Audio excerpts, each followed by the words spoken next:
Bismillahirrahmanirrahim. Assalamualaikum warahmatullahi wabarakatuh. Alhamdulillah nahmaduhu wa nasta'inuhu wa nastaghfiruh wa na'udzu billahi min shururi anfusina wa min sayyiati a'malina. Man yahdihillahu fala mudilla lahu wa man yudlil fala hadiya lahu. Asyhadu an la ilaha illallah wahdahu la syarika lahu wa asyhadu anna Muhammadan abduhu wa rasuluhu alladzi la nabiyya ba'dah. Syukur kita panjatkan kepada Allah curahan nikmat yang Allah berikan kepada kita. Semoga Allah catat kita sebagai amal soleh. Salawat dan salam moga tercurahkan kepada Muhammad sallallahu alaihi wasallam, kepada keluarganya, para sahabatnya dan para sholihin. Semoga Allah kumpulkan kita bersama mereka di surganya nanti. Alhamdulillah pada pagi hari ini kita bisa berkumpul. Semoga Allah jadikan pertemuan ini menjadi amal soleh. Dan tadi diumumkan rencana amal soleh yang besar, yaitu pembangunan masjid. Ini peluang untuk wakaf. Targetnya nanti ada lantai 2 ya Pak. Tadi Pak dokter nanya mau dibangun basement enggak? Gua naon. Itu ya, mudah-mudahan setiap usaha yang diikhtiarkan menjadi amal soleh yang terus mengalir. Kita lanjutkan pembahasan kita pada pagi hari ini, Quran surat As-Saffat ayat 83 ya. Surat ke-37 ayat 83. Kita baca ayat 83 sampai ayat ke-96. A'udzu billahi minasy syaithanir rajim.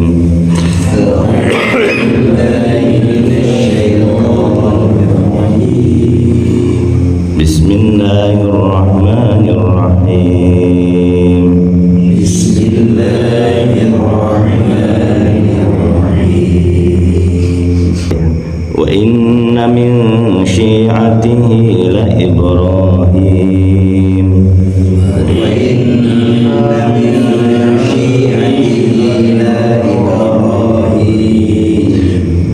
Ja'a rabbahu biqalbin salim.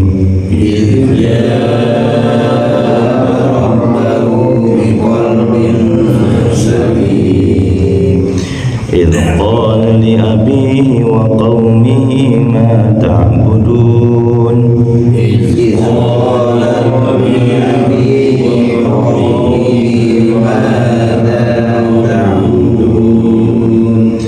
أئفكا آلهة دون الله تريدون.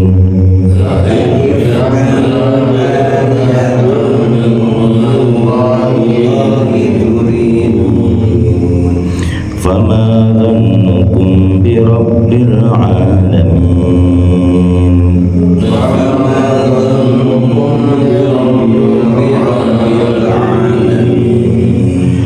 فنظر نظرة في النجوم.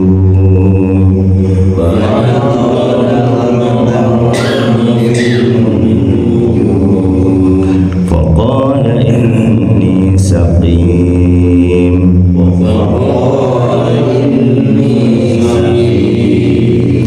فتولوا عنه مدبرين.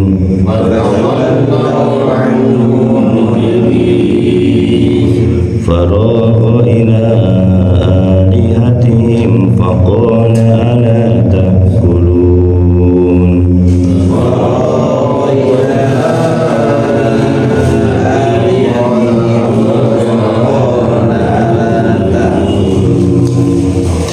ما لكم لا تنطقون.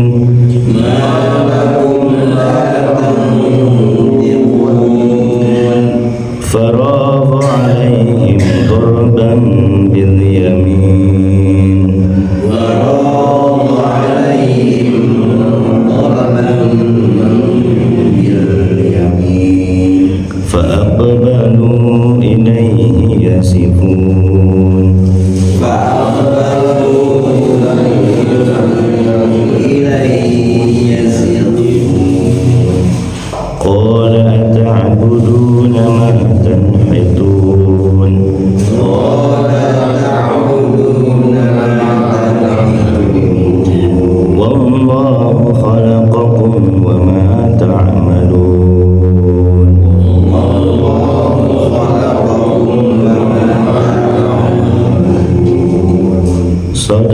Sadaqallahul azim.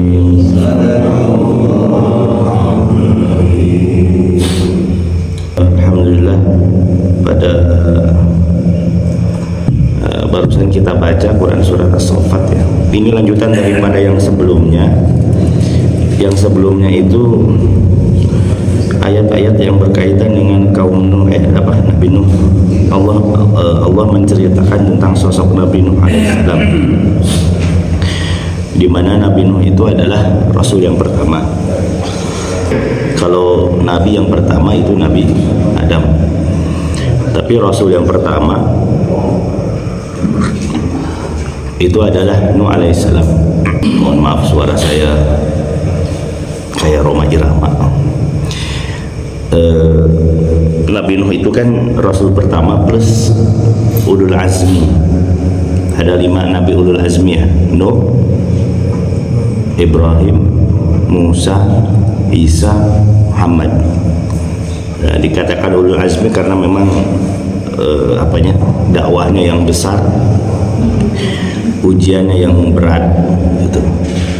Nabi Nuh itu kan Rasul pertama, dakwah sendirian kepada kaumnya, dan dakwahnya panjang, dakwahnya 950 tahun. Berarti usianya lebih daripada itu, karena nggak mungkin langsung lahir langsung dakwah, nggak mungkin. Katakanlah dakwah usia 20 tahun, berarti 950 tanpa 20 misalnya. Itu usia dakwahnya Nabi itu panjang, 950 tahun. Dan faktanya betul ya, semakin kesini usia semakin pendek, tinggi badan pun semakin pendek gitu. Jadi tingginya Nabi Muhammad itu ya standar kita lah, mungkin lebih tinggi ya karena orang Arab. Nah, semakin ke belakang itu badan semakin tinggi dan usianya juga semakin panjang. Di antaranya adalah Nabi Nuh alaihissalam yang dakwahnya saja 950 tahun. Atau mungkin ada yang berharap usianya segitu, Pak dokter 950 tahun. Keluar di rumah kemana ya? Kayak sasaha.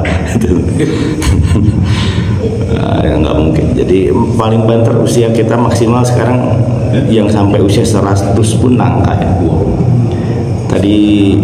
Tadi subuh tadi malam ya, saya buka internet ngelihat sosok mantan Perdana Menteri Malaysia Mahathir Mohamad.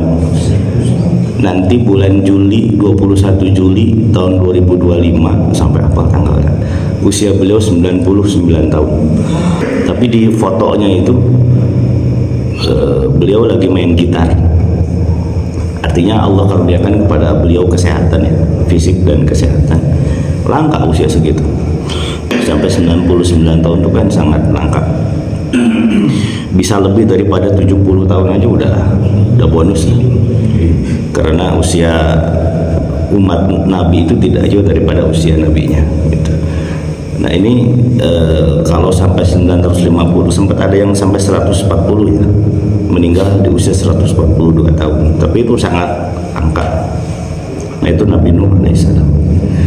Kemudian setelah Nabi Nuh, Ulul Azmi yang kedua Nabi Ibrahim. Ini pun dikatakan Ulul Azmi karena memang dakwahnya berat, dijuluki sebagai Khalilullah dan dakwahnya berat. Kemudian Nabi Musa alaihissalam melawan Fir'aun. Nabi Isa, fitnah yang besar terhadap beliau, ibunya dianggap pezina oleh orang-orang Kristen, orang-orang Yahudi. Sementara orang Kristen sendiri mengkultuskan Nabi Isa gitu. Yang pas itu ya umat Islam memposisikan sesuai dengan posisinya, yaitu sebagai Nabi Allah Subhanahu wa Ta'ala. Dan terakhir adalah Nabi terakhir, Nabi Muhammad Ulul Azmi. Nah, pertemuan sebelumnya kita membahas tentang Nabi Nuh alaihissalam. Beliau Rasul yang pertama dan Nabi yang masuk kategori Ulul Azmi. Kemudian selanjutnya kita berbicara tentang Nabi Ibrahim. Wa inna min syi'atihi la Ibrahim. Dan sesungguhnya dari pengikutnya itu adalah Nabi Ibrahim alaihissalam. Syiah itu artinya pengikut. Syiah itu artinya pengikut. Makanya kenapa pada masa pemerintahan Ali muncul sosok yang mengaku sebagai pengikut setia Ali bin Abi Thalib, kemudian sampai sekarang dijuluki sebagai Syiah. Jadi Syiah itu artinya pengikut. Sebetulnya kita Sunni lebih, istilahnya lebih keren daripada Syiah, karena Sunni itu kan dari kata sunnah ya, artinya kepada Nabi SAW. Kalau Syiah itu kepada Ali.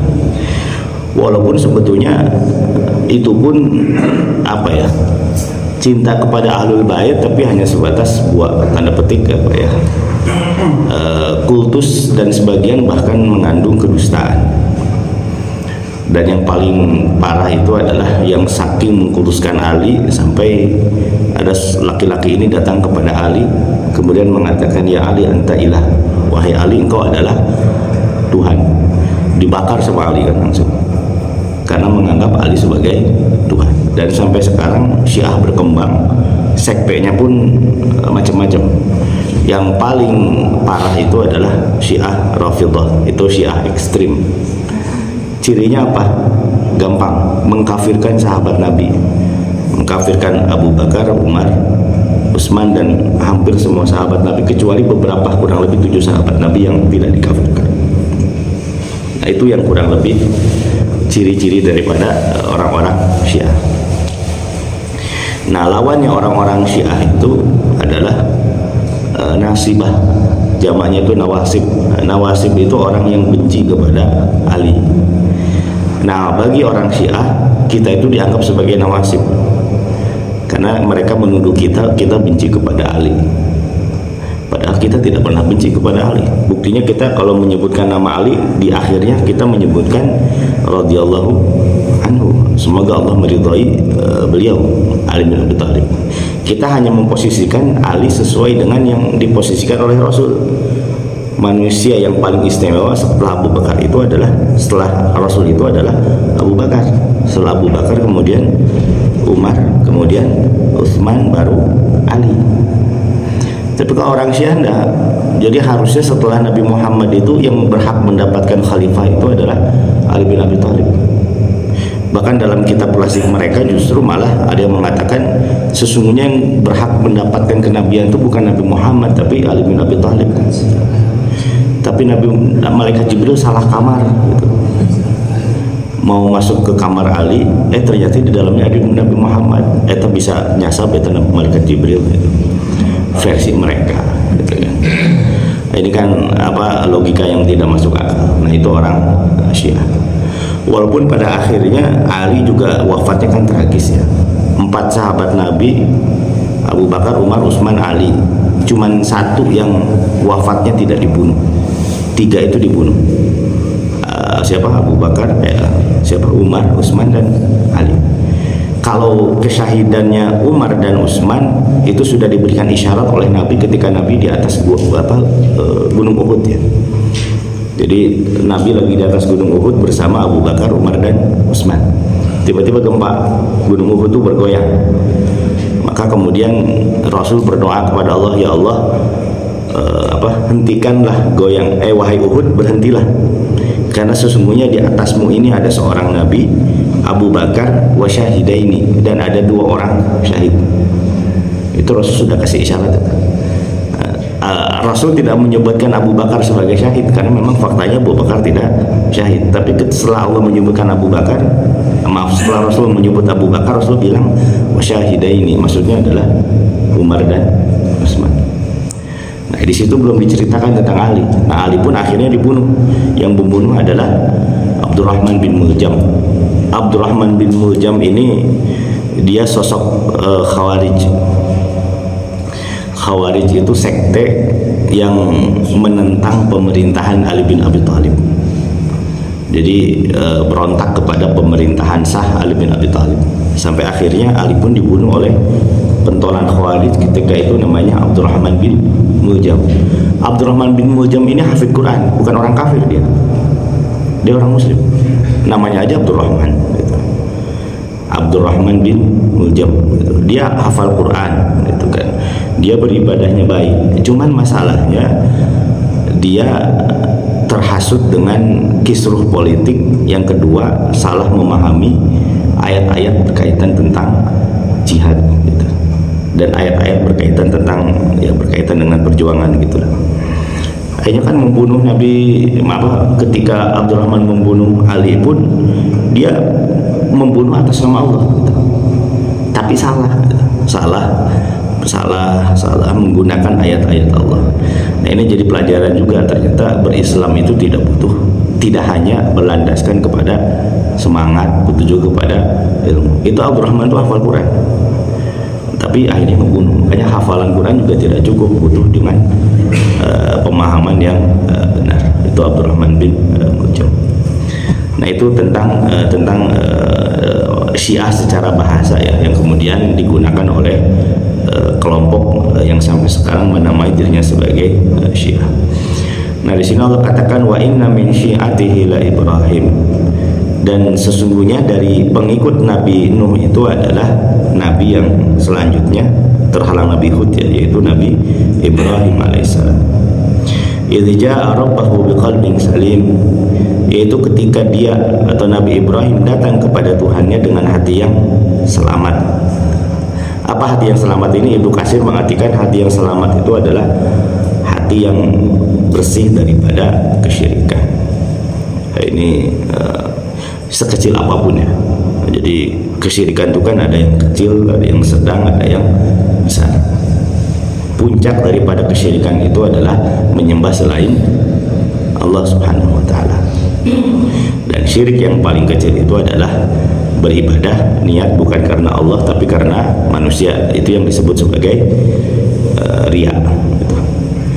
Tapi kan lebih daripada itu ada juga perkara-perkara yang dekat kepada syirik atau boleh jatuh kepada syirik gitu. Dan masa sekarang itu rawan sekali hal-hal yang demikian gitu. Kayak salam lintas agama itu. Ini yang sering kita bahas ya. Kenapa harus mengucapkan itu hanya sebatas ingin dikatakan toleran? Assalamualaikum warahmatullahi wabarakatuh. Apalagi salam sejahtera, Om Swastiastu, Namo Buddhaya, salam kebajikan, Om Santi Om. Om Santi. Rahayu, belakangnya itu Rahayu ya. Rahayu. Rahayu mah salam Sunda kan ya? Bukan. Ada kepercayaan ya.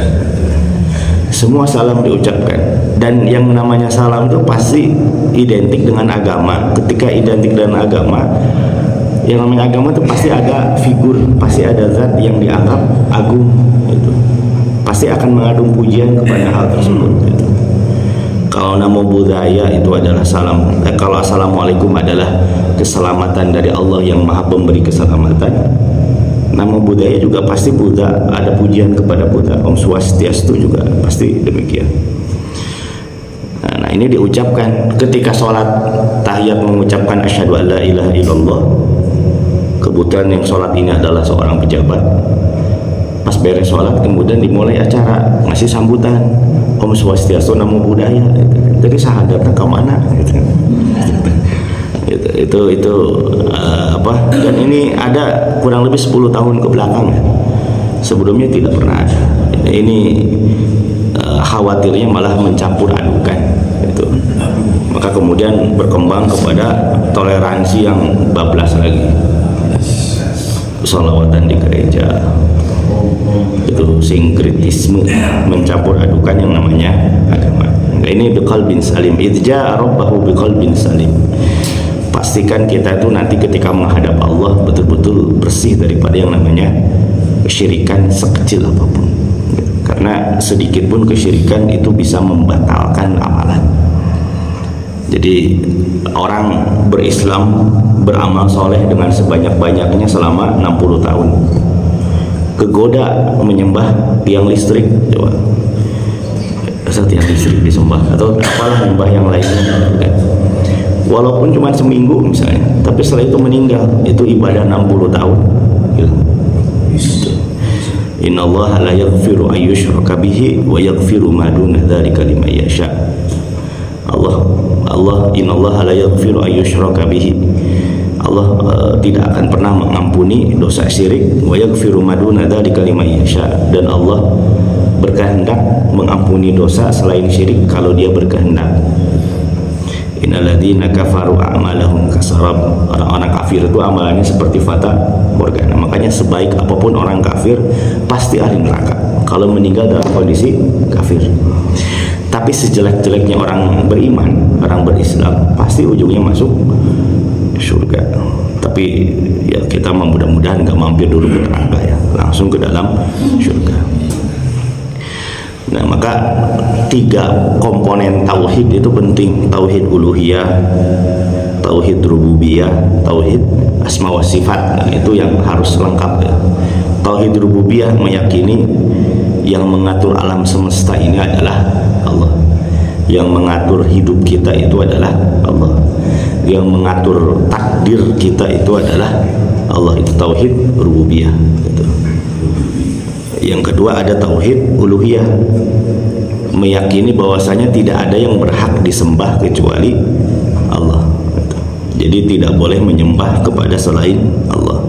Dan yang terakhir adalah tauhid asma wa sifat, mentauhidkan nama-nama dan sifat-sifat Allah, mengimaninya sesuai dengan apa yang Allah kabarkan dalam Quran dan hadis, tanpa mentakwil, menafsirkan, tapi menyerahkan bagaimananya kepada Allah.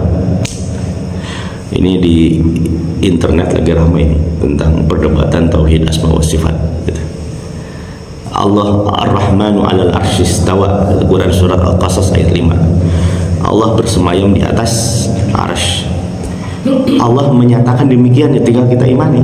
Bagaimana Allah bersemayam itu urusan Allah, bagaimananya itu.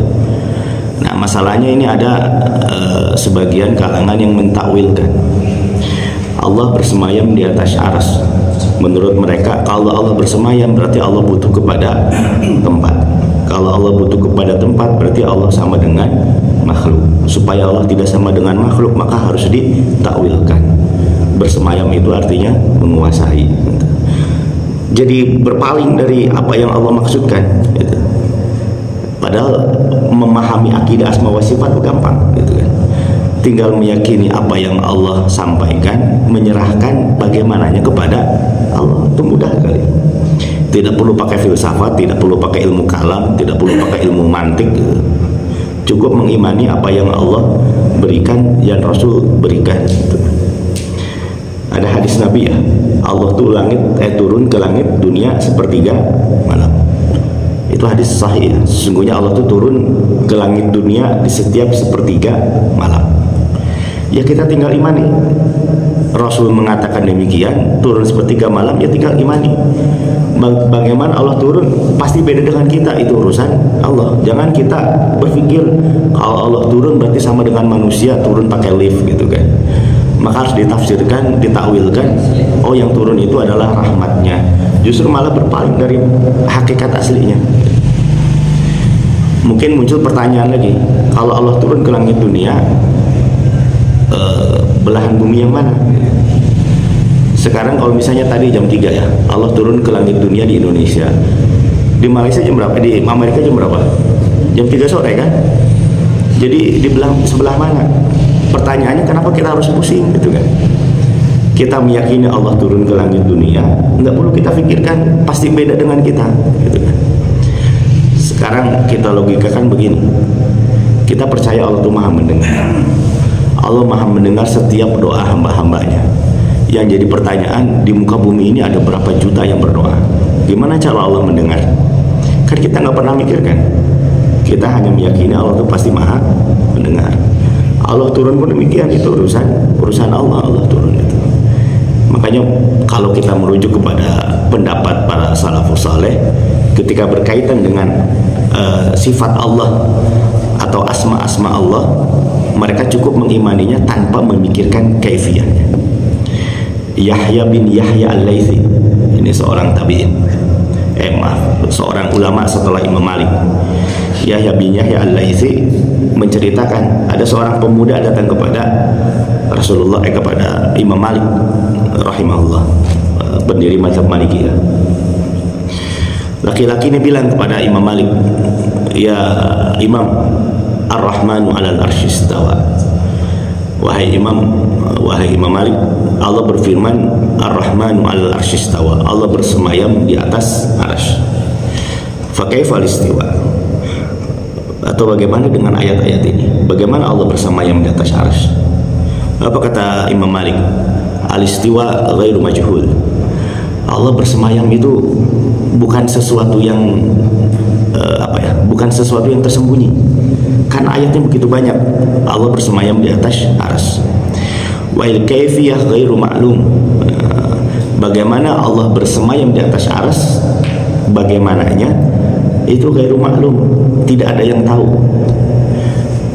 Wa su'alu anhu bid'ah. Dan bertanya bagaimana Allah bersemayam itu bid'ah. Jadi nggak boleh berpikir bagaimana Allah bersemayam. Cukup kita mengimani Allah bersemayam.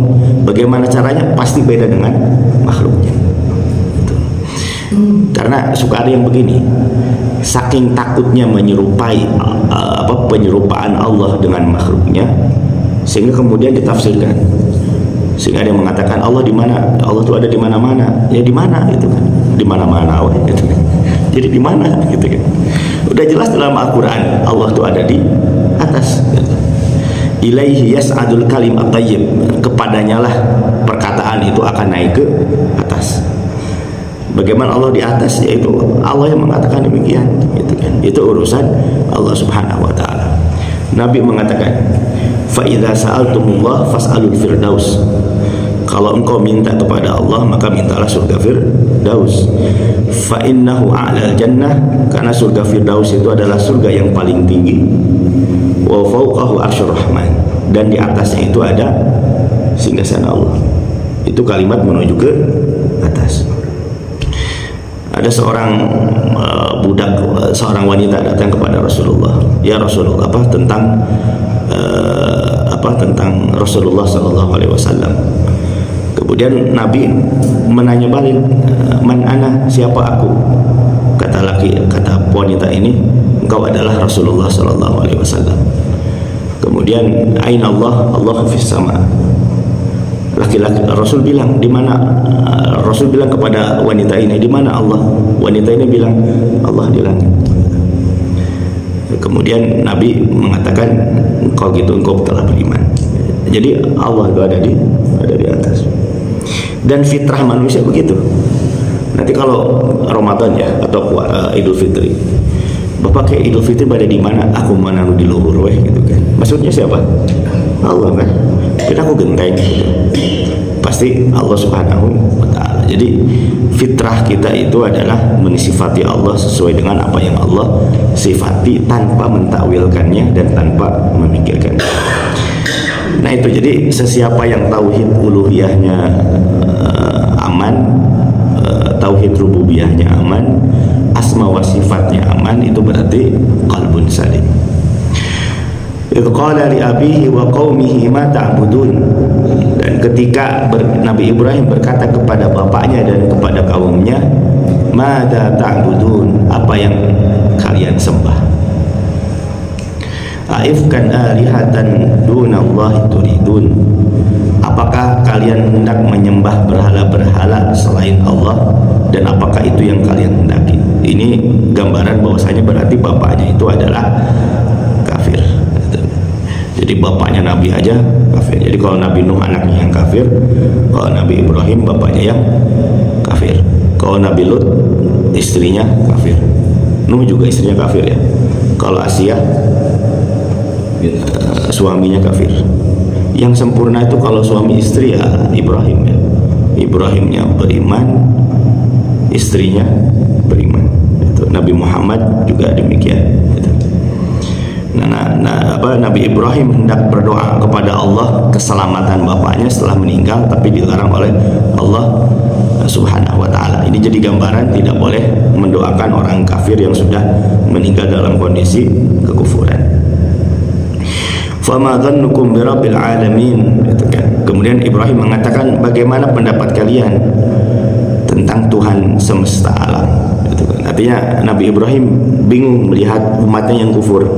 Kenapa menyembah kepada sesuatu yang tidak ada gunanya? Kenapa tidak menyembah Allah Subhanahu wa taala?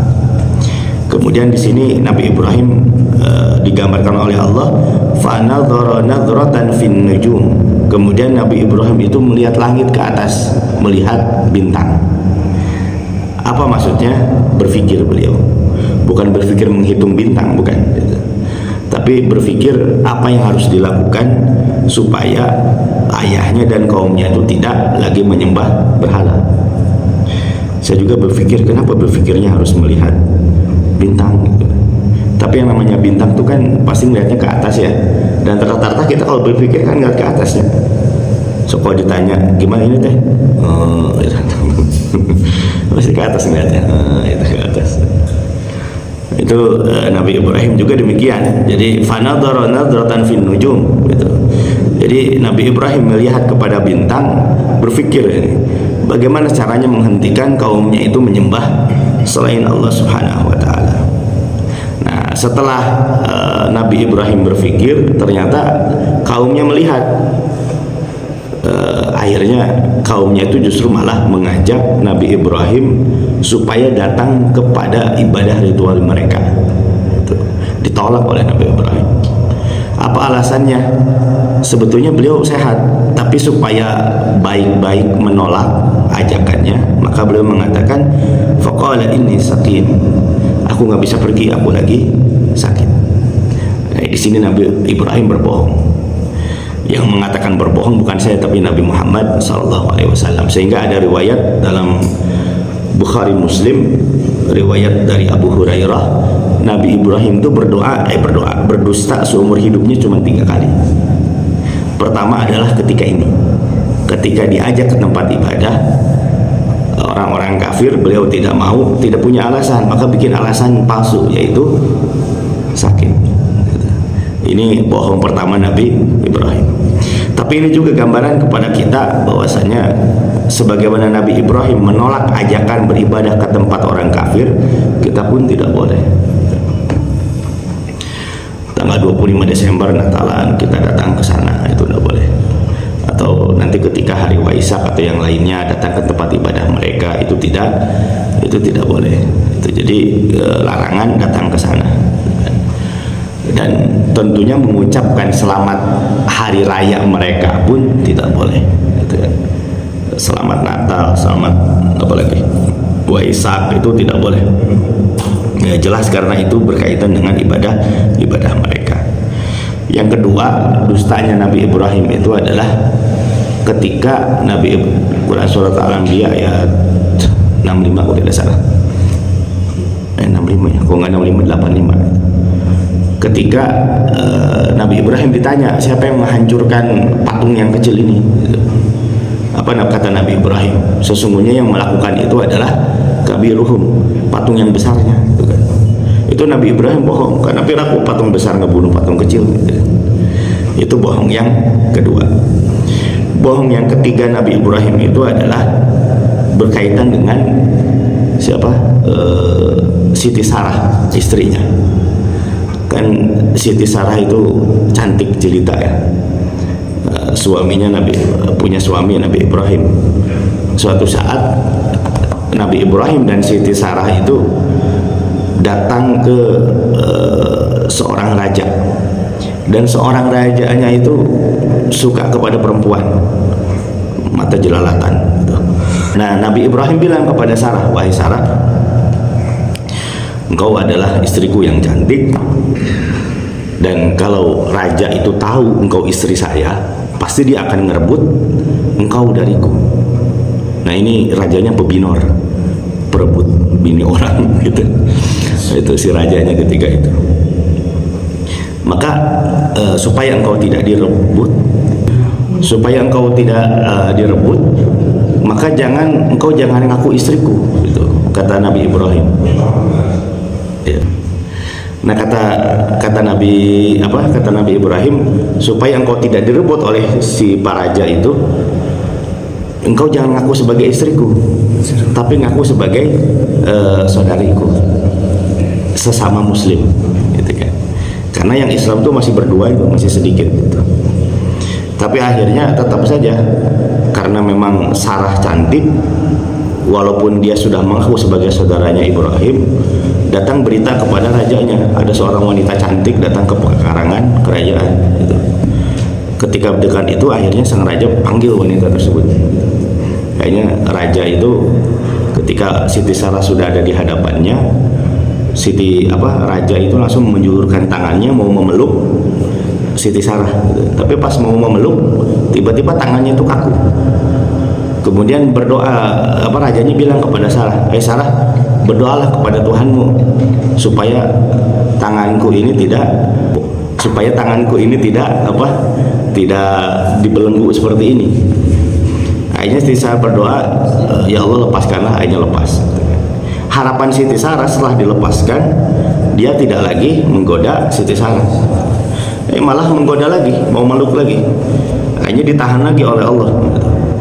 Akhirnya berdoa, minta lagi kepada Sarah, Sarah, itu tolong berdoa kepada Tuhanmu supaya Tuhanmu melepas tanganku. Akhirnya dilepaskan, mau meluk lagi, itu kapok-kapok. Akhirnya yang ketiga dibelenggu lagi. Akhirnya setelah itu berdoa lagi, berdoa kepada Tuhanmu, tolong lepaskan tanganku, dilepaskan lagi. Setelah dilepaskan kapok dia. Akhirnya bilang kepada prajuritnya, kamu yang membawa wanita ini bukan wanita biasa, tapi dia adalah setan. kata rajanya. Akhirnya kapok, Siti Sarah pergi selamat. Nah itu Nabi Ibrahim bilang bahwasannya ini adalah saudaraku, bukan istriku. Itu dosa berbohongnya Nabi Ibrahim yang ketiga. Itu berbohongnya Nabi Ibrahim yang ketiga. Itu diriwayatkan oleh Sahih Bukhari dari riwayat Abu Hurairah. Qala inni saqim fatawallau anhu mudbirin. Maka kemudian mereka pun akhirnya meninggalkan Nabi Ibrahim, tidak lagi mengajak Nabi Ibrahim untuk ke tempat ibadah mereka. Faragha ila alihatihim faqala ala ta'kulun. Karena Nabi Ibrahim sudah selamat daripada ajakan orang-orang kafir untuk ikut ke tempat ibadah mereka, maka Nabi Ibrahim menjadi merdeka, tidak ada gangguan. Maka Nabi Ibrahim pun datang kepada patung-patung yang disembah itu. Dan kemudian Nabi Ibrahim berkata, faqala ala ta'kulun. Nabi Ibrahim berkata, kenapa kalian tidak saling memakan di antara kalian? Ini Quran surat ayat ke-91 ya. Qala ala ta'kulun. Kemudian dia langsung menuju ke berhala-berhala mereka secara diam-diam, lalu berkata, mengapa kamu tidak makan? Artinya mengapa kalian patung-patung tidak makan? Kemudian malakum la tantiqun, dan kenapa kalian juga tidak berbicara? Faragha alaihim darban bil yamin. Setelah itu kemudian Nabi Ibrahim menghancurkan patung-patung tersebut. Fa'aqbalu ilaihi yazifun. Kemudian Allah katakan fa'aqbalu ilaihi yazifun. Kemudian mereka kaumnya datang bergegas kepadanya. Qala ata'buduna ma tanhitun. Kemudian Ibrahim berkata, apakah kamu menyembah patung-patung yang kamu pahat itu? Nah, ini Ibrahim mencoba mengajak kaumnya berpikir kritis. Patung ini dibikin oleh sendiri, setelah dibikin oleh sendiri, kenapa kemudian disembah? Gitu. Ya, itu berarti tidak logis. Wallahu khalaqakum wa ma ta'malun. Dan pada akhirnya Allah mengatakan kepada mereka, Allah lah yang menyembah kalian, Allah lah yang menciptakan kalian, wa ma ta'malun, dan Allah pun yang menciptakan perbuatan kalian. Nah, ini akidah Ahlussunnah sebagaimana ditegaskan oleh Nabi Ibrahim. Wallahu khalaqakum, Allah yang menciptakan kalian, dan Allah yang menciptakan perbuatan kalian. Jadi perbuatan kita itu Allah yang menciptakan, tapi Allah pun berikan kepada kita peluang untuk berikhtiar. Makanya kita tuh berada di antara dua, di antara takdir, berarti Allah yang menciptakan takdir kita. Yang kedua adalah di antara ikhtiar kita. Nah, ini ketika kita di tengah, di sebelah kanan kiri kita tuh ada dua sekte yang kemudian dianggap menyimpang oleh para ulama. Yang kanan Qadariyah, Qadariyah itu diantaranya adalah orang-orang Mu'tazilah yang meyakini bahwasannya Allah itu tidak ikut campur takdir manusia. Allah menciptakan manusia, udah gitu manusia bergerak sendiri. Maka kalau manusia sakit, sehat, sukses, gagal, itu murni karena usaha dia. Tidak ada yang namanya takdir. Nah, yang pertama kali membangun sekte Qadariyah ini namanya Ma'bad al-Juhani.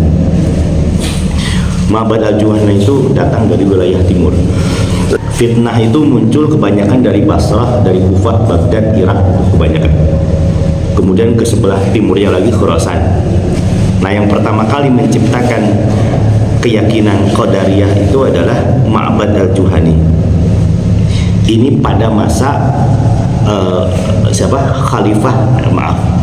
sahabat Nabi sudah hampir habis, tinggal yang muda-muda. Di antaranya adalah Abdullah bin Umar. Jadi ada dua sahabat Nabi bertemu dengan Ma'bad al-Juhani. Ma'bad ini nggak percaya yang namanya takdir. Kemudian dua sahabat Nabi ini datang kepada, atau dua tabi'in ya, datang kepada Abdullah bin Umar. Abdullah bin Umar masih hidup dan menceritakan, ya Abdullah, sesungguhnya di wilayah Basrah sana itu ada seorang lelaki namanya Ma'bad al-Juhani, dia tidak percaya kepada takdir. Akhirnya kemudian Ibnu Umar menyampaikan hadis Nabi yang kemudian dihimpun oleh Imam Nawawi dalam Al-Ba'in Nawawiyah hadis nomor 2 tentang definisi Islam, definisi iman. Nah, definisi iman itu kemudian antu'minu billah sampai akhir, kemudian terakhir wa antu'minu, beriman kepada takdir khairuhu wa syarruhu, baik itu takdir yang baik maupun takdir yang buruk. Karena muncul ini sekte yang tidak percaya kepada takdir, namanya Qadariyah. Setiap ada sekte yang ekstrim kanan, pasti ada sekte yang ekstrim kiri. Kalau di sini Qadariyah yang tidak percaya takdir, ekstrimnya itu adalah Jabariyah. Jabariyah inilah yang kemudian dikembangkan oleh Jahm bin Safwan. Ini tokoh Jahmiyah. Jabariyah itu mereka yang meyakini bahwasannya setiap perbuatan itu Allah yang menggerakkan. Jadi kalau kita berbuat baik itu Allah yang menggerakkan. Berarti kalau kita berbuat dosa pun kita yang menggerakkan. Itu dosa. Jahmiyah itu, sehingga kata para ulama, penghulu segala kesesatan itu adalah Jahm bin Safwan. Jahm bin Safwan itu yang membuat sekte Jahmiyah ini. Pertama, dia masalah keimanan. Yang kedua, masalah takdir. Yang ketiga, masalah asma wa sifat. Masalah takdir tadi, dia meyakini Jabariyah. Dia, Allah itu seperti ini, remote ya. Allah itu seperti yang pegang remote, jadi menggerakkan manusia bikin dosa, bikin pahala, itu Jabariyah. Yang kedua, masalah keimanan. Jabariyah itu meyakini bahwa Jahm bin Safwan itu meyakini bahwasannya orang itu, iman itu cukup dengan keyakinan, cukup tahu. Tidak beramal soleh pun dia masuk kategori beriman. Dampaknya apa? Berarti iblis pun beriman, karena iblis itu kenal Allah, bahkan tahu Allah, gitu kan? Ketika ada dialog dengan Allah Subhanahu wa taala ya. Aba wastakbar wa kana minal kafirin. Disuruh sujud kepada Adam, tidak mau. Sangatkanlah dengan Allah, gitu kan? Nah, ini versi Jahm bin Safwan, iman itu cukup tahu kepada Allah. Tapi versi kita Ahlussunnah, iman itu kan 3. Diyakini oleh hati, diucapkan oleh lisan, dibuktikan oleh amal. Itu 3 rukun iman ya. Salah satunya tidak terpenuhi maka imannya batal. Tapi kalau kata Jahmiyah enggak. Cukup kenal Allah berarti dia beriman. Cukup tahu Allah dia beriman. Berarti tidak perlu mengucapkan syahadat, yang penting tahu Allah dia beriman. Jibril berarti beriman. Siapa lagi? Fir'aun berarti beriman. Itu Jahmiyah. Kemudian yang terakhir, ini masalah asma wa sifat. Orang-orang Jahmiyah itu meyakini bahwasannya Allah itu tidak punya nama-nama, tidak punya sifat. Karena kalau Allah punya sifat berarti sama dengan makhluknya. Maka supaya Allah tidak sama dengan makhluknya, Allah itu tidak punya sifat, maka dijuluki sebagai Mu'attilah. Ada satu lagi sebetulnya kesesatan Jahm bin Safwan itu, dia tidak meyakini surga dan neraka itu kekal. Jadi pada akhirnya nanti orang kafir, orang beriman tuh ketika sudah masuk surga dan neraka, mereka akan berakhir juga. Yang kekal itu hanya satu, yaitu Allah.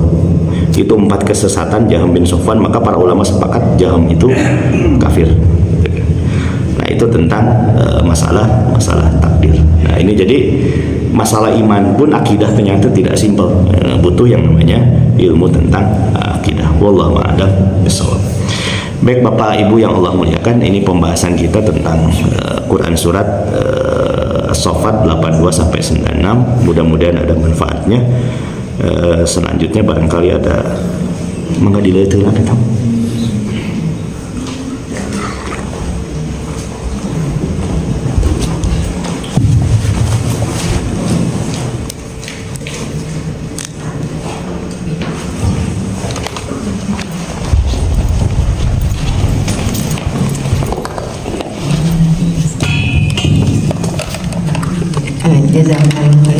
Cuma satu saja pertanyaannya berkaitan dengan Ar-Rahmanu 'alal 'arsy istawa. Memang kan sedang cukup ramai ya di media. Nah, kita sebagai yang tidak paham sebetulnya gitu, itu kan bingung ya, karena yang satu pakar juga gitu kan dengan segala latar belakang pendidikannya gitu, yang lain mungkin yang saya lihat yang itu tidak tahu dia itu siapa gitu. Jadi kita tuh harus berada di mana gitu, harus, karena kan sekarang mungkin bukan hanya masalah itu, banyak masalah ya, dan sekarang media itu begitu membanjiri penglihatan kita gitu ya, sehingga kadang kita akhirnya yang disebut pakar tuh yang mana gitu, jadi siapa sih yang harus kita dengarkan gitu. Kan kita juga tidak mungkin menutup dari itu ya. Nah, ini caranya bagaimana, kriterianya, jazakallahu khairan.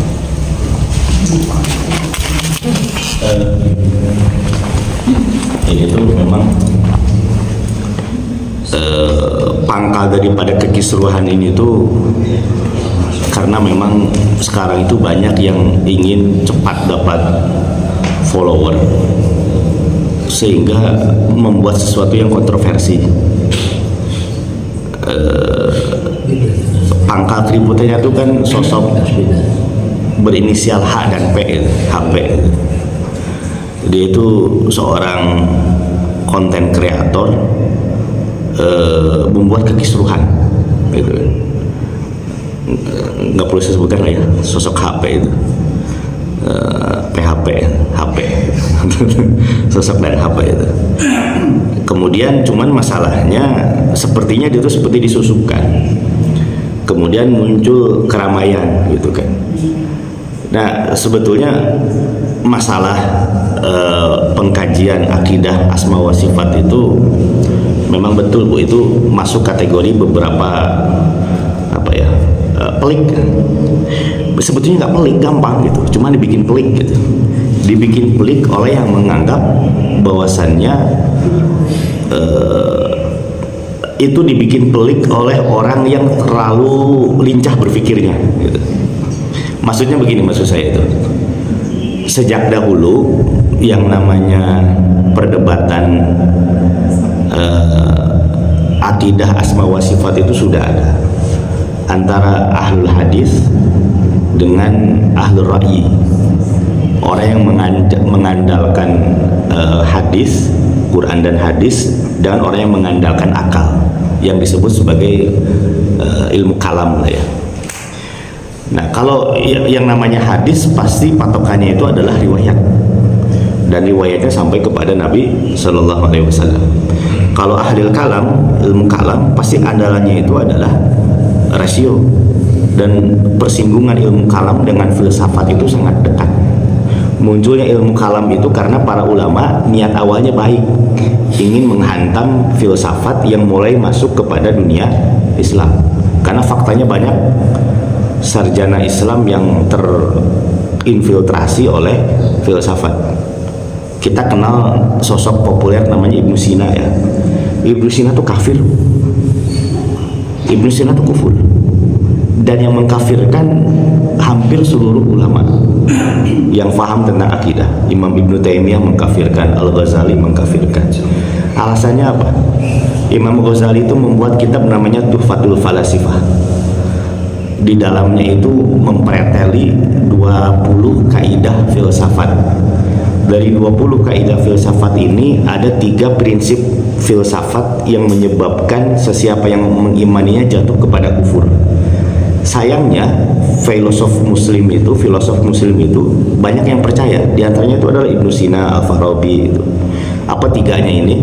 Yang pertama adalah meyakini bahwasanya manusia itu tidak akan diazab secara fisik, yang diazab itu hanya ruh. Yang kedua, keyakinan bahwasannya Allah itu hanya mengetahui perkara yang global, tapi Allah tidak mengetahui perkara yang rinci. Itu Ibnu Sina keyakinannya begitu. Yang ketiga, meyakini bahwasannya alam ini azali, alam ini qadim. Azali itu artinya tidak ada awalnya. Meyakini alam ini tidak ada awalnya. Ini yang Imam Al-Ghazali mengatakan, karena 3 inilah maka Ibnu Sina itu kufur. Ibnu Taimiyah juga mengatakan kafir gitu.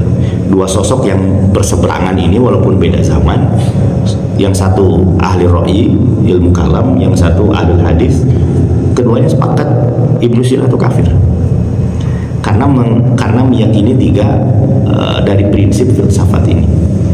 Yang 17-nya Imam Al-Ghazali mengatakan ini sangat syarat akan bid'ah gitu.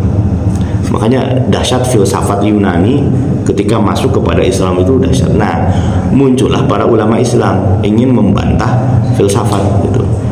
Muncullah yang namanya ilmu kalam. Tapi ilmu kalam ini pun tidak berarti bersih daripada filsafat, persinggungannya ada. Yang menjadi masalah itu adalah ketika teori-teori kalam digabungkan atau digunakan untuk mengimani sifat-sifat Allah Subhanahu wa taala. Itu yang menjadi berbahaya itu. Sehingga sifat Allah yang sangat mudah untuk difahami karena menggunakan akal akhirnya ditakwilkan.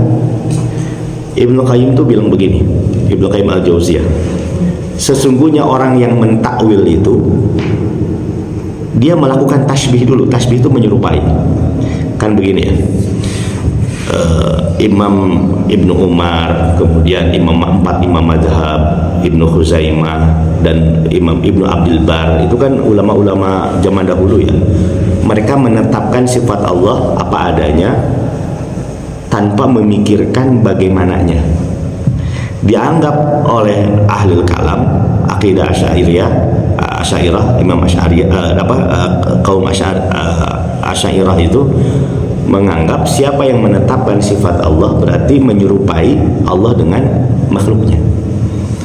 Ketika kita mengatakan Allah bersemayam di atas arsy, mereka mengatakan kita menyerupakan Allah dengan makhluknya, dengan kita. Karena kalau bersemayam berarti duduk di atas arsy sama dengan makhluknya. Padahal sebetulnya enggak. Sebetulnya kita hanya mengatakan Allah bersemayam sebagaimana Allah katakan, bagaimananya pasti beda dengan makhluknya. Karena Allah katakan laisa kamitslihi syai'un. Sementara mereka karena takut tasbih tadi, penyerupaan tersebut, mereka kemudian mentakwilkan. Tadi kalau Allah bersemayam di atas arsy berarti Allah butuh kepada tempat.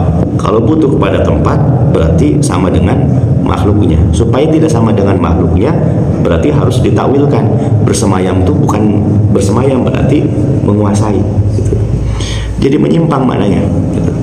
Makanya Ibnu Qayyim mengatakan orang yang mentakwil itu awalnya pasti tasbih, pasti penyerupai.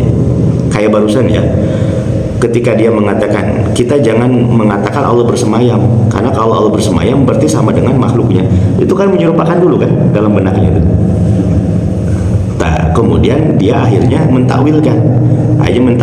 Karena mentakwilkan ujungnya menjadi taktil, meniadai sifat Allah bersemayam. Itu ilmu kalam. Orang yang mentakwil itu pasti awalnya tasbih dulu, pasti menyerupai dulu tanpa sadar gitu. Itu kata Ibnu Qayyim. ketika Allah mengatakan Allah menciptakan khalaqna bi aidin Allah menciptakan alam semesta ini dengan, atau turun lah ya, Allah tuh turun ke langit dunia. Kita menafsirkan Allah turun. Bagaimana turunnya? Yaitu urusan Allah Subhanahu wa taala. Karena hadis Nabi mengatakan demikian, dan para ulama salafus saleh mengatakan demikian di kalangan para ahli hadis. Tapi kaum Asy'ariyah, ahli kalam, mengatakan kalau Allah turun berarti sama dengan makhluknya, turun dari tangga, gitu kan. Supaya tidak sama dengan makhluknya harus ditakwilkan. Yang turun itu bukan Allah tapi rahmatnya. Kan nalar logikanya berarti apa? Ketika sebelum mentakwilkan, menafsirkan apa? Menyerupai dulu kan, secara tidak sadar. Dia menyerupakan dulu bagaimana Allah turun itu seperti logika dia sebagai makhluk, gitu. Supaya tidak sama maka ditawilkan dulu. Nah, setelah ditawilkan maka muncul makna baru. Karena ada muncul makna baru, mana aslinya jadi tidak diimani, gitu. Allah turun ke langit dunia. Padahal gampang akidah itu. Allah menciptakan alam semesta ini dengan dua tangannya. Itu Al-Quran yang mengatakan. Sehingga para salaf saleh mengatakan Allah punya tangan, Allah punya tangan. Bagaimana tangannya? Pasti beda dengan makhluknya. Nah, bagi Asy'ariyah ditakwilkan tangan itu adalah kuah, kekuatan. Wa yabqa wajhu rabbika dzul jalali wal ikram. Di situ Allah katakan Allah punya wajah. Bagi para ahli hadis mengatakan Allah itu punya wajah. Wajah gimana? Pasti beda dengan makhluknya. Cuman kita mengatakan Allah punya wajah, udah Allah punya wajah gimana? Yaitu urusan Allah Subhanahu wa taala. Ini ditakwilkan. Nah, perdebatan ini memang sudah ada sejak zaman dahulu sampai sekarang, dan itu sangat sensitif, gitu. Sangat sensitif, dan itu ramai di media medsos, gitu kan, karena dihembuskan juga oleh Harry Pras, gitu. Namanya Harry Pras, gitu, yang menghembuskan itu. Nah, jadi memang pasti akan memunculkan kebingungan. Cuman karena agama ini patokannya dua, Al-Quran dan hadis Nabi, dan yang paling paham hadis Nabi dan Quran itu adalah para salafus saleh, dan Nabi menyanjung para ahli hadis, yang paling selamat itu adalah kita memahami ayat-ayat sifat ini mengikuti para ulama ahlul hadis ini. Empat imam madhab ini, Syekhul Islam Ibnu Taimiyah, kemudian para sahabat Nabi, Sufyan Ats-Tsauri, para tabi'in, Ibnu Mubarak, semuanya menetapkan apa yang Allah tetapkan dan Rasul tetapkan tanpa takwil, dan menyerahkan bagaimananya kepada Allah Subhanahu wa taala. Wallahu a'lam bishawab. Ada lagi? Enggak? Mau tanya, kalau tadi kan membahas tentang Syiah, itu tuh sebenarnya apa sih orang-orang Syiah itu punya fanatisme sama Ali? Karena kan yang diketahui mereka tuh sangat memuja Ali, gitu. Tapi apa sih akarnya? Kenapa mereka tuh sampai sebegitu fanatisnya sama Ali? Kan sebetulnya kan yang pertama, saya di rumah tuh ada buku, judulnya itu apa ya, tentang, saya lupa judulnya, tapi ada Syiahnya lah, tentang siapa yang pertama kali membuat sekte Syiah ini. Yang pertama kali membuat itu kan Ibnu Sauda namanya Ibnu Sauda. Kenapa dijuluki Sauda? Sauda tuh ibunya, diserahkan kepada ibunya. Kenapa dijuluki? Kan biasanya kalau bin itu ke bapak ya, bin fulan, bukan bin fulana, gitu kan, pasti ke bapak. Sauda itu hitam tapi muannas. Kalau aswad hitam tapi mudzakkar, laki-laki. Kalau hitam perempuan itu Sauda. Ibnu Sauda berarti anak dari ibu yang berkulit hitam. Ada yang mengatakan hitam itu adalah kulitnya, tapi ada juga mengatakan itu hanya kiasan, menunjukkan bapaknya itu jelas, gitu. Jadi ini bapaknya sosok ini tuh siapa, gitu kan? Mungkin karena ibunya terlalu banyak menerima saham, gitu.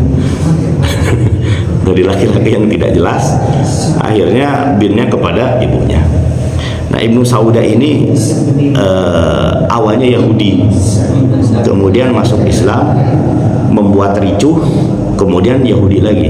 Nah, ini yang awal mula cikal bakal berdirinya sekte Syiah, mengaku sebagai pengikut Ali, pada sesungguhnya mereka juga itulah yang mencelakai anak-anaknya Ali. Yang membunuh Hasan Hussein itu orang Syiah, bukan orang Sunni.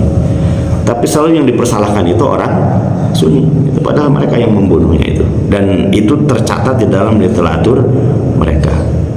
Maka kemudian muncul sampai sekarang, dan memang di antara ciri Syiah itu adalah mengkultuskan imamnya. Imam yang pertama itu adalah Ali, terus sampai 12 imam, yang terakhir itu nanti Imam Mahdi yang belum muncul. Dan mereka mengatakan 12 imam ini maksum, artinya tidak pernah bikin dosa. Itu keyakinan mereka. Di antara ciri Syiah itu mengkultuskan imamnya. Dan di Bandung itu, Jawa Barat, khususnya Bandung, di antara penyebaran Syiah yang sangat besar, kurang lebih berjarak 6 kilo dari sini, di bawah flyover kira condong belok kanan gitu. Udah meninggal tapi tetap meninggal pemimpinnya, bukan berarti ajarannya hilang gitu. Kuat Syiah itu. Sama di Muhammad Toha itu ada para pejabat sering datang ke sana gitu. Itu mengenai sekte Syiah, dan itu pasti akan terus langgeng sampai akhir zaman akan ada itu. Dan pusatnya sekarang di Iran ya. Ciri sholatnya gampang, pakai batu ya. Dan kalau dia minoritas, pasti dia akan taqiyah, akan menyembunyikan kesyiahannya.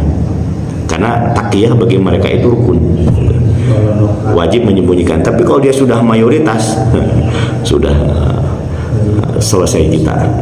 Itu tentang orang-orang Syiah. Wallahu a'lam. Sama ini kan biasanya kalau filsuf-filsuf Muslim itu suka diidentikan dengan Syiah. Kenapa mereka tuh diidentikannya Syiah padahal mereka disebut sebagai filsuf-filsuf Muslim? Karena memang gini, karena memang filsuf itu banyak munculnya dari wilayah timur, kan Irak, Iran, Khorasan itu kan. Beda dengan ahli hadis, banyak munculnya dari wilayah Hijaz, wilayah barat Syam, itu perkara ahli hadis. Makanya kemarin ketika sebutin aja lah di kelas ya, Ustaz Nuruddin itu, dia kan menghantam habis orang-orang Salafi. Saya secara pribadi banyak tidak sepakat dengan orang Salafi ya, khususnya masalah sikap menyikapi fikih kekinian. Tapi masalah akidah saya mengikuti mereka, lebih mudah, lebih selamat, jalur riwayatnya jelas. Nah, Ustaz Nuruddin itu lebih cenderung kepada ahlul ra'yi, ilmu kalam, ilmu filsafat, lebih cenderung ke sana. Walaupun satu alma mater tapi beda mazhab. Satu alma mater beda mazhab. Dan terlalu serampangan Ustaz Nuruddin menghantam Ibnu Taimiyah. Ibnu Taimiyah dikecilkan oleh beliau, dianggap tidak layak menjuluki Syekhul Islam. Ibnu Taimiyah itu tidak pernah menggelari dirinya Syekhul Islam. Yang menggelari dirinya Syekhul Islam itu imam-imam besar selain beliau, Imam Zahabi, Imam Ibnu Hajar, Sakhawi, Ibnu Qayyim. Bukan beliau menggelarinya. Yang lucu lagi, ada muncul kitab itu, warna merah itu, yang diposting oleh Ustaz Nuruddin ini. Ini sayangnya beliau memposting kitab yang gak jelas siapa penulisnya, mengkecilkan Imam Ibnu Taimiyah, tidak layak dianggap sebagai Syekhul Islam, tapi menyebut dirinya sebagai Syekhul Islam di dalam bukunya itu. Jadi sampai orang yang berseteru dengan yang tidak semadhab dengan Imam Ibnu Taimiyah pun menjuluki sebagai Syekhul Islam Ibnu Taimiyah. Nah, Ustaz Nuruddin itu bilang, saya lebih memuji Syiah daripada orang-orang Salafi karena di Syiah itu filsafatnya lebih kuat. Bagi saya itu bukan keistimewaan orang Syiah. Karena memang gini, setiap madrasah itu, madrasah keilmuan itu pasti ada kurikulum yang lebih unggul di situ. Contoh misalnya ya, kalau misalnya pesantren NU ya, Asy'ariyah, pasti ilmu kalamnya lebih dominan karena memang kurikulum utamanya itu ilmu kalam, kayak begitu.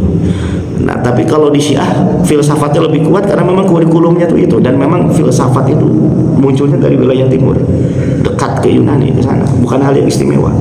Sekarang coba orang-orang Syiah belajar hadis, lemah mereka hadisnya karena hadis itu lebih tumbuh di wilayah Hijaz, di wilayah Madinah, Mekah, Madinah gitu kan. Nah, yang jadi pertanyaan sekarang, kita belajar agama tuh patokannya ke filsafat apa ke Quran dan Sunnah ini, gitu kan? Nah, ini kan pola pikirnya harus dipaskan gitu. Kalau belajar agama ya bukan filsafat patokannya, tapi adalah Quran dan Sunnah Nabi Shallallahu Alaihi Wasallam.